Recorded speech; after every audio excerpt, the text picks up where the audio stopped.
Thank you all for joining us here this evening. And thank you to those of you who are joining us online as well. I'm Jennifer Considine from Oshkosh ESTHER, and I'm excited to welcome you here tonight. We're going to begin with a land acknowledgement. So you'll see the camera filming the vista behind me while we hear an acknowledgement of this space.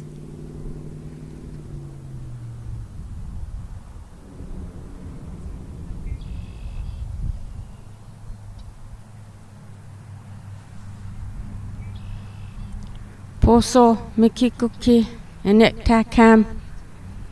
What? Sorry.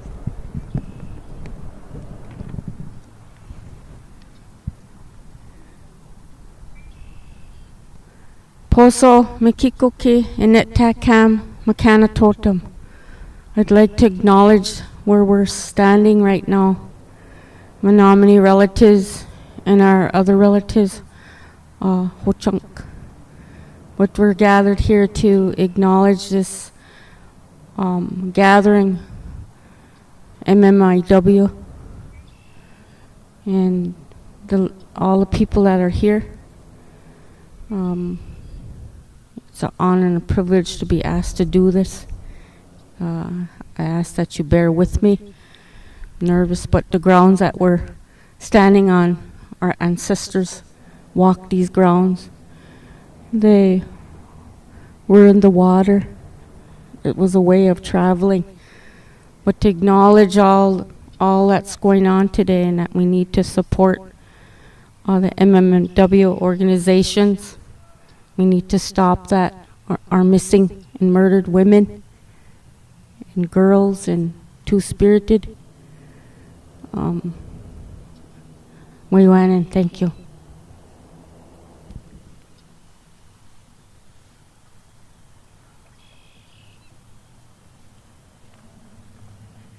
Thank you so much. And again, I'm Jennifer Considine. I'm the chair of the Oshkosh ESTHER Task Force. It's my absolute privilege to welcome you here tonight to this event to really honor the families and the missing and murdered Indigenous women and Two-Spirit people that bring us here tonight. We're going to begin with just a few thank yous. This was an event that was quickly pulled together with an enormous amount of help and dedication. In particular, Hannah Schmidt did an amazing amount of work to pull this together. Kristin Welch as well. Yeah, I see a few people giving some applause there, and thank you very much for that. And then thank you. I really also want to recognize that we are standing in this space because of the support of the city of Oshkosh, in particular Mayor Lori Palmeri, and we are later going to see the bridge lights turn red in honor and to raise awareness of this day. And Mayor Palmeri is here with us tonight to share the proclamation in the city of Oshkosh. So Mayor Lori Palmeri.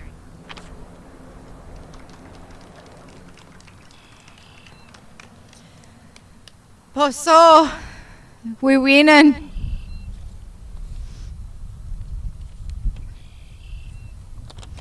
Whereas according to a 2016 report from the National Institute of Justice, 84% of American Indian and Alaska Native women have experienced violence in their lifetime, more than half of whom experience sexual violence.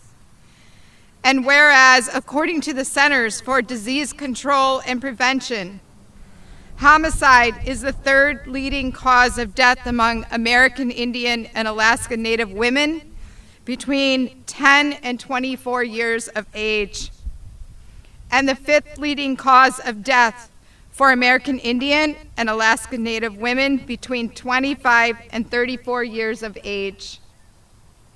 And whereas in 2016, the National Crime Information Center reported nearly 6,000 cases of missing American Indian and Alaska Native women and girls, but the U.S. Department of Justice was tracking only about 100 cases. And whereas still little data exists on the number of missing American Native and Alaska Native women and girls in the United States, but there have been instances of violence towards Indigenous women and girls from the 11 Wisconsin Native American tribes. And whereas we commemorate the lives of missing and murdered American Native and Alaska Native women and girls whose cases are documented and undocumented in public records and the media, and demonstrate solidarity with the families of the victims in light of those tragedies.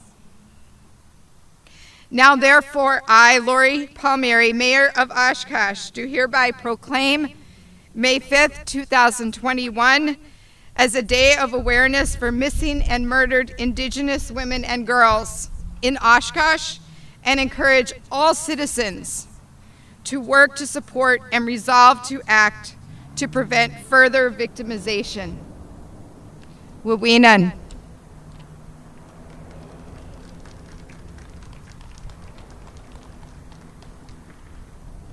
Thank you so much, Mayor Palmeri, for sharing that with us.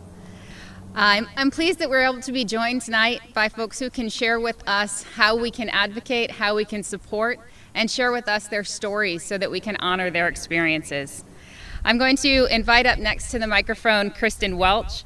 Kristin Welch is a descendant of the Menominee Nation and is the founder and executive director of Waking Women Healing Institute. She's also a member of the Wisconsin DOJ MMIW Task Force and co-chair of the Family and Community Impact. Her work centers on creating spaces of healing and learning for families of MMIWG2S and survivors of sexual assault. Kristin, thank you for joining us tonight.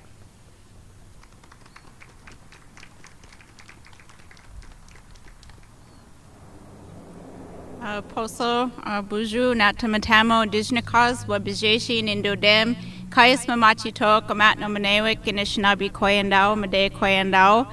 My English name is Kristin Welch, and I am the founder and executive director of Waking Women Healing Institute, and really honored to be here today to support our families of MMIWG2S and really call on awareness of this day that we are here to support our family members, not just on today, but every day after today. That their pain that they feel is reemerging every time they have to tell their story. And when they're seeking justice, they're oftentimes re-traumatized in that system. So we have to continue the work long after this bridge lighting, long after today, in bridging those gaps in them seeking both healing and justice, because the two are intertwined. It's very hard to heal when you have not gotten the justice that everybody else seems to get. What our families experience when their loved ones go missing and murdered from law enforcement is a huge lack of response. And the response they do get is not transparent. It is not clear. There's obstacle after obstacle for them to overcome to get basic information. Where is their loved one? How long are they going to keep their loved one? Which is extremely traumatic experience, to have to put on pause your own grieving for your loved one and instead become an advocate for justice, and instead become a social media expert to ensure that your family member's story is continually told in the media. Because we do die 3 times, in the media, in the data, and in our physical being. So we have a lot of work to do after today. And we're really happy to see that Oshkosh has made that move to call for awareness, but now we're going to challenge them. What are you going to do next? What are you going to do with your law enforcement to make sure that you're working in a way with our Indigenous people that is fair and just, that they're getting the response that they need? What are you going to do to make sure that we're represented in the data so that when you create policy here in Oshkosh, our people are represented, all people are represented? What are you going to do to address the human trafficking that's happening here in Oshkosh and in the Fox cities? Because it is here. This is not just an Indigenous issue. This is an issue that every single human being needs to be working on and addressing. This is a human being responsibility to ensure that our most targeted people, our Indigenous women, girls, and Two-Spirit, are protected, on their original land in which you stand. So don't forget, after today, you have a responsibility in this movement now. And we know who signed those proclamations. So we're going to be coming knocking on your door. What are you doing now? Are you listening and engaging to our families? That's the first step. We do have the opportunity as Waking Women to sit on the task force here in Wisconsin. But what I can tell you where the real work is happening is coming from our family members.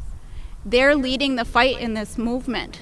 That's an injustice in itself, that a family member has to seek and go and search for their loved one instead of getting a full response and search team. They're not afforded those resources. And there's this huge bias in this racist system that we think Indigenous people only live on tribal land in reservation areas. 70% of us live in urban areas. You have a responsibility to protect us in those urban areas. You have a responsibility to communicate with our tribal leaders and our resources in a just and an informed way when we go missing and murdered. And who's holding your law enforcement accountable? That's your responsibility. This is a PL 280 state. With the exception of the Menominee Nation that is a sovereign nation, every other nation, the criminal jurisdiction belongs to the county. That's their responsibility. What are you doing? Are we represented in your budgets? Because we are one of the most underserved populations, next to our BIPOC relatives. There are so many intersecting issues on MMIW that your budgets could be addressing. Human trafficking, domestic violence, sexual assault.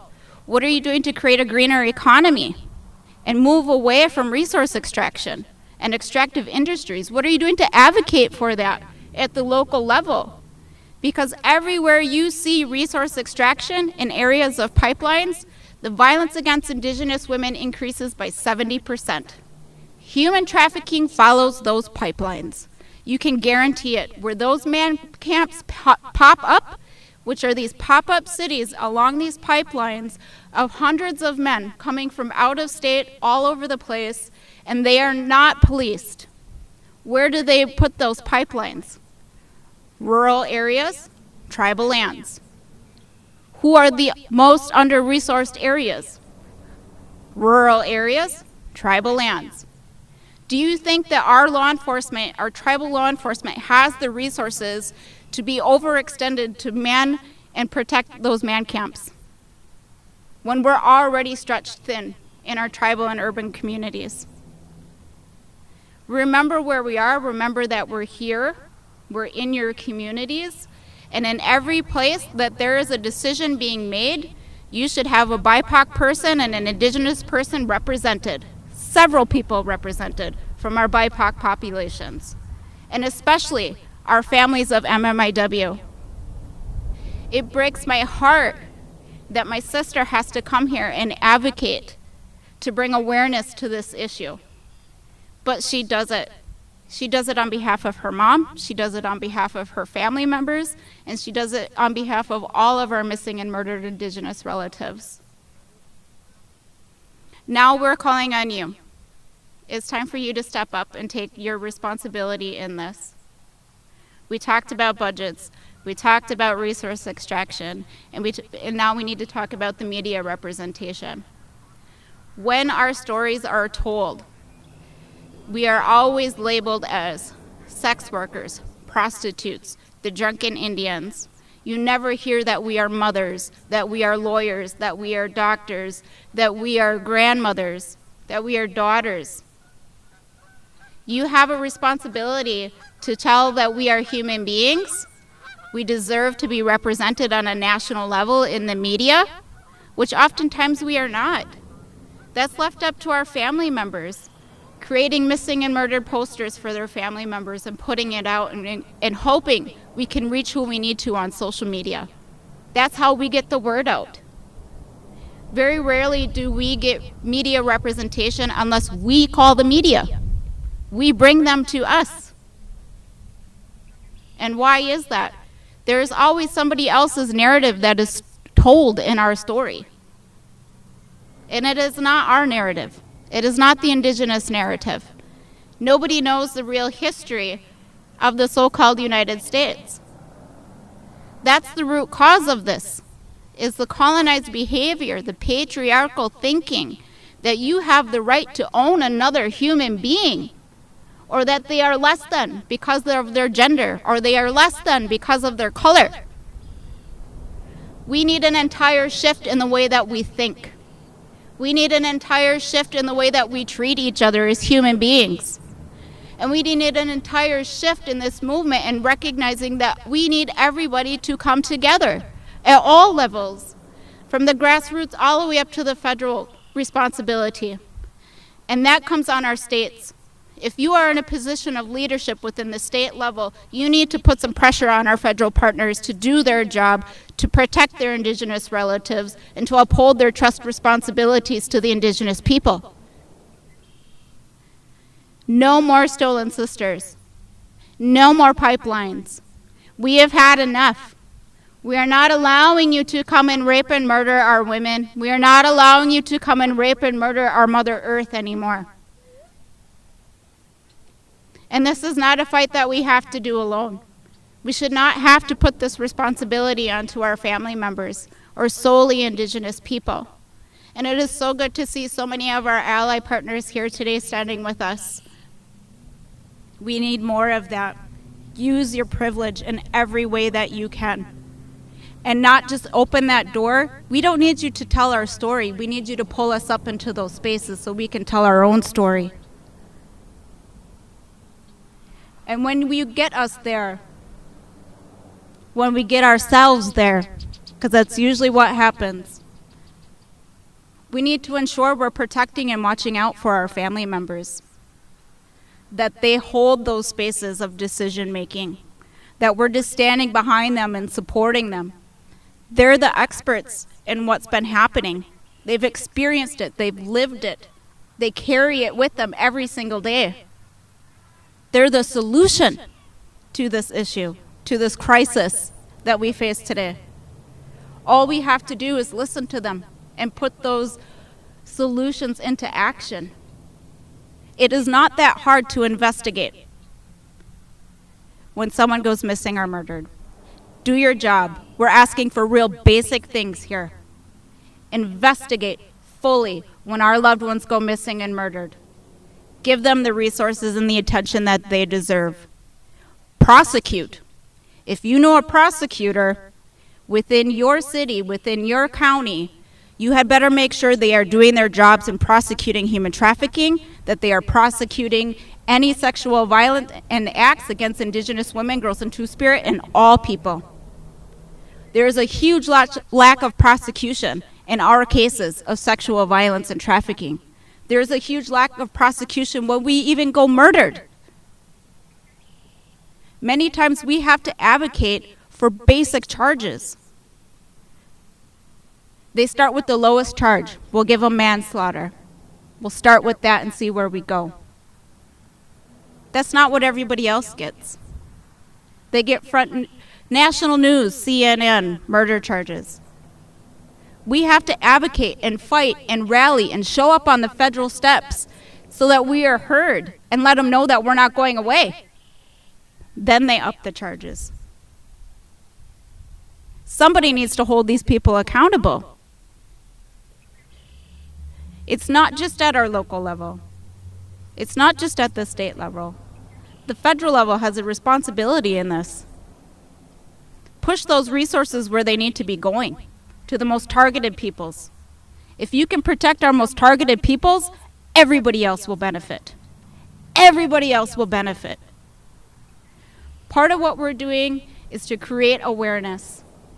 Part of what we're doing is help our families carry this load so that they can heal, that they can mourn, that they can grieve, and they can finally get some justice. Our hearts go out to every single family member today because this is a real hard day for them. But I'm asking you to remember them tomorrow.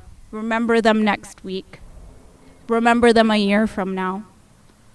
And it can be the simplest, most kindest gesture to let them know that they are not forgotten. Plant them a garden. Bring them food. Say, hey girl, you look beautiful today. Show them love. It is movements that are founded in love that will be the change. It is movements developed from the grassroots level that will be the change. Do not believe that narrative that it comes from the top down, that that's where all the power is. We hold the power. We are the power. We are the love. We are the change. You just have to be brave enough to do it. Even when you're shaken, even when you're shy to speak, speak up. If you see something that's not right, you have to say something about it. We are in a very crucial and critical time in history where we're going to have to make some tough decisions for those ones in that 7th generation that are yet to come. What kind of a world are we going to leave for them? What kind of a world are we going to give them? Will they have access to clean water? Will we continue to allow our Mother Earth to be raped and destroyed? We want to create a world where our daughters don't have to stand here and talk about their survivor story, to talk about their trafficking story, to talk about their rape or molestation story, because every single one of us have it. There are far too many of those numbers. I do not know an Indigenous woman, young girl, two-spirit, who has not been touched by violence, sexual violence, molestation, trafficking, or murder. And many of us have experienced all of it. It is time for some serious change. If you are not engaged in this issue, you had better get engaged now. Our children are depending on you. Our families are depending on you. Our relatives are depending on you to do something. So we're asking you, stand up for our relatives, speak out when you can, think about our most targeted and violated people, and protect them with everything that you have. And remember our families. Give them all the love that they deserve. Keep them in your thoughts. We think about all of those ones who have not even had their story shared, who we don't know where they are. We think about those little ones that are left behind, that constantly reach for a mom that will never be able to reach back. We have to raise them up. We have to ensure that these perpetrators of violence are held accountable, and some of them sit right in our systems. This justice system here in Wisconsin needs serious, serious reform, especially for our Indigenous people. Our Indigenous males have some of the highest incarceration rates in this state, and we are one of the smallest populations of this state. When our Indigenous women fight back, we're put in jail. And when we're sitting in their jail, we're violated and raped. We've heard stories of our sisters losing their babies because they were not afforded the care that they deserved while sitting in their jails. That's a MMIW at the hands of a system. A county has responsibility to correct those issues. We can put pressure on them to do that. We can continue to use our voices, and we will. So, miigwech bizendawian, thank you for listening to me today. I want to introduce our next speaker, our sister Alysse Arce, who's here to share her story about Ray Elaine Turtelot.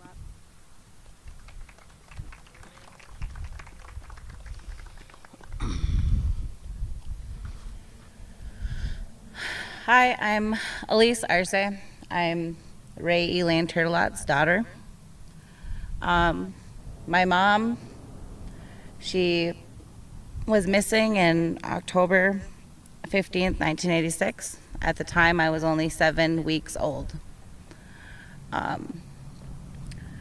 She continued to be missing until they found half of her remains on April 9th, 1987. So 6 months, my family had to sit there and grieve and wonder where my mom was. Wonder if she was gonna come home or if she was safe out there. And then they got that news. And it was hard. But at the end of the day, it was kind of a let go of, like, now we know where she is. Now we can bring her home. But then the justice part of all of it, that was the problem. There's so many different organizations, the tribal police, the county police, the FBI. If people wanted to report something, they didn't know who to report it to. They didn't know. And then trying to act like they weren't sharing information with each other, these people. Who is taking over this investigation, or you take over this investigation, or you do this, but not sharing any of the information and then having it get lost. And now I'm standing here today, 34 years later, my mom's case is still cold. We still have no leads or no answers. I stand here because even though this is very hard to talk aloud, there's so many other families out there that are missing somebody, or that need somebody to advocate for them. I was without a mother, but I was very fortunate to have a very loving family, to have somebody take care of me. But that is not the case for all cases. Some of them children go into the system. Some of them children get fostered out, and where are they? They're getting abused, and they're out there. So this needs to be fixed. And there was another case up on a reservation, similar, very similar to my mother's case. And this just happened last summer. Caitlin Kelly. And it seems like it's just a repeat. So 34 years later, and nothing has changed. Everything is the same. Her case, her family still needs justice as well. This needs to stop. And this ain't just us, it's everybody that needs to know about this. And like Kristin said, we do this for our kids, because I don't want my son to ever live a life without me. I don't ever want him to live without his stepsisters. If something should ever happen to them, nothing. That should never be, because this pain, it's real pain, and it hurts.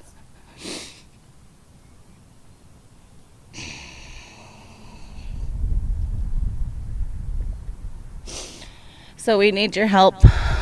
Just keep advocating. That little share button, when you see something, share that on your page. Do it.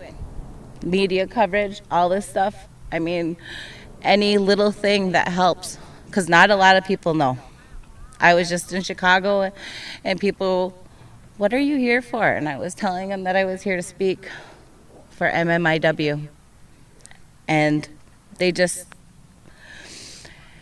you got to educate. And that's the only way we can get this word out. They were like, oh, yeah, I didn't know that. And it's happening everywhere.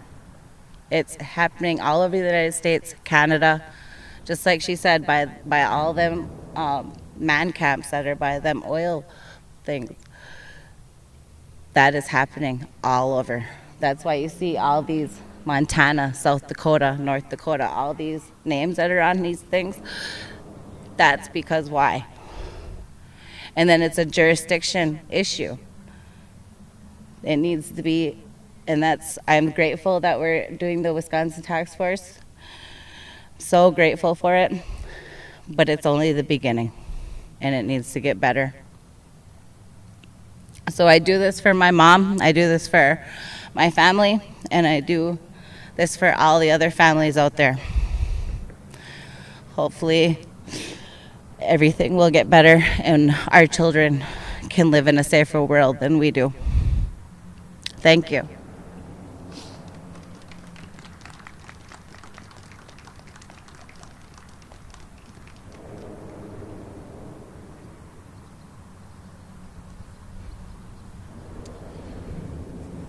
Thank you for coming. My name is Bill Van Lopik. I'm an organizer with ESTHER.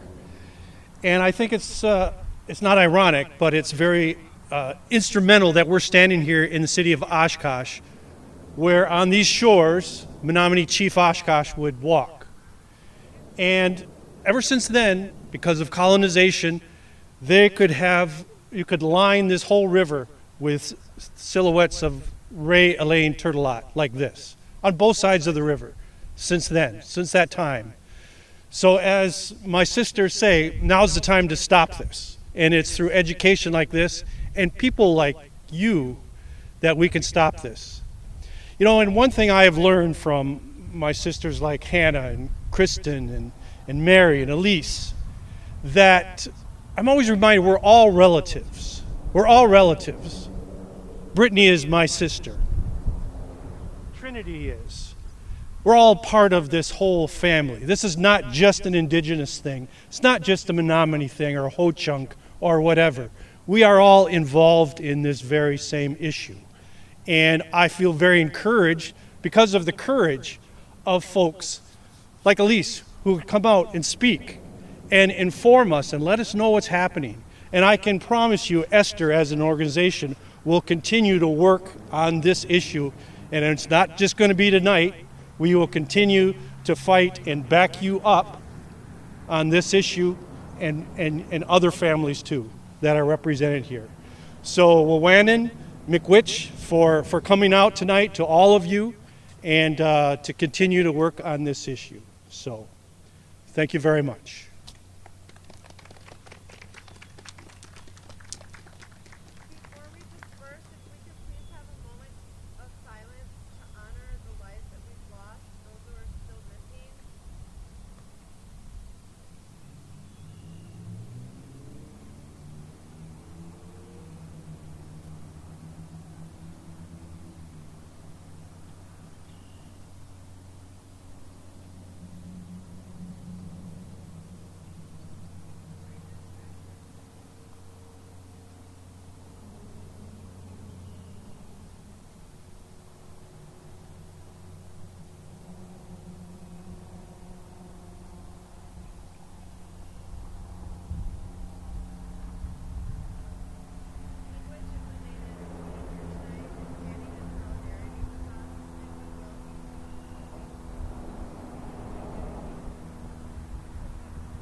I'm Brian Defferding, Winnebago County Board Supervisor, District 6 in the city of Neenah. I'm also on the National Counties Association Judiciary and Public Safety Committee and Wisconsin Counties Association Judiciary Public Safety Committee. And in this particular issue, it's, I think it's just absolutely mystifying that that this is an issue, despite the fact that indigenous indigenous culture surrounds us. It is just as real as the ground that we walk on and the water that we drink and the air that we breathe. It is everywhere. Our history is with the indigenous. The reason we have to remember that indigenous is America. And an attack on indigenous women and girls is an attack on us. It's an attack on how we are as a society, the very structure on how we operate. And for me, I'm very much a person that thinks that you should certainly open yourself up to anyone that you meet and be friendly to them, because you never know, they could be your next best friend. And one time when I was walking through Neenah, I was walking my dogs, and there was someone there that needed gas for their car. And I was happy to provide that little gas that she needed to get to where she needed to be. It turns out that she is indigenous and comes from a reservation. And even though, Winnebago County may not have their own reservations here, there are many indigenous women and girls that live in Winnebago County, and they live in cities too.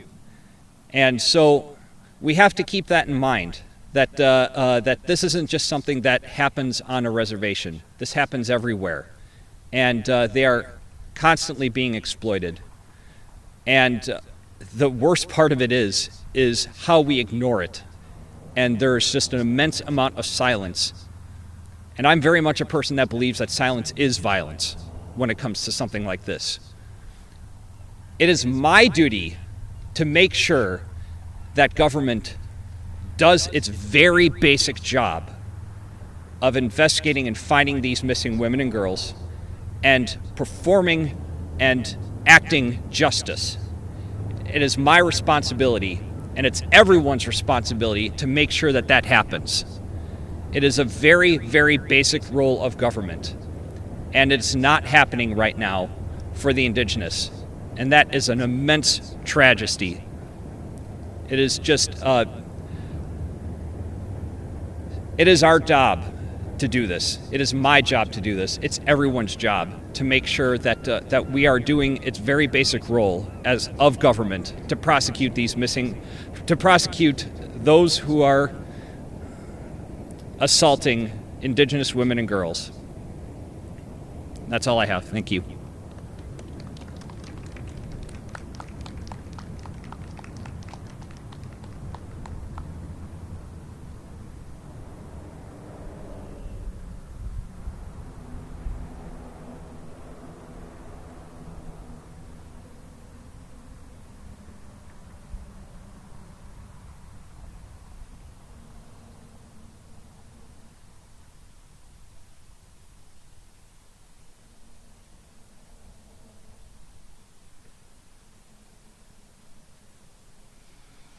Hi, my name is Hannah Schmidt. I'm currently living in the Winnebago County area, and I feel a strong urge to address our communities in Wisconsin. I'm asking parents to please be involved in your children's lives. The internet grooming that's going on right now, and the cell phones and the devices and how the internet is being used to groom our children is creating tripwires into the human trafficking industry. They are vulnerable and naive. They are not aware of what these tripwires are, and they rely on us to keep these communities safe. They rely on us to pave the way, and we have to keep these conversations going so our kids can come to us, so they're not afraid to ask questions, and they're able to tell us when they need us. So please, don't feel like you're being nosy if you're looking in your kids' phones and computers. It's our responsibility as parents to be nosy. So please be involved in the internet activity and make sure that they are not being victimized through internet grooming, because it's a serious problem. So I just feel strongly that we acknowledge that it's happening and that we do everything we can do to close that door into our homes. These predators know how to find our kids, they know how to groom them, and it's really our responsibility to make sure we are protecting them. So thank you. Be safe and well.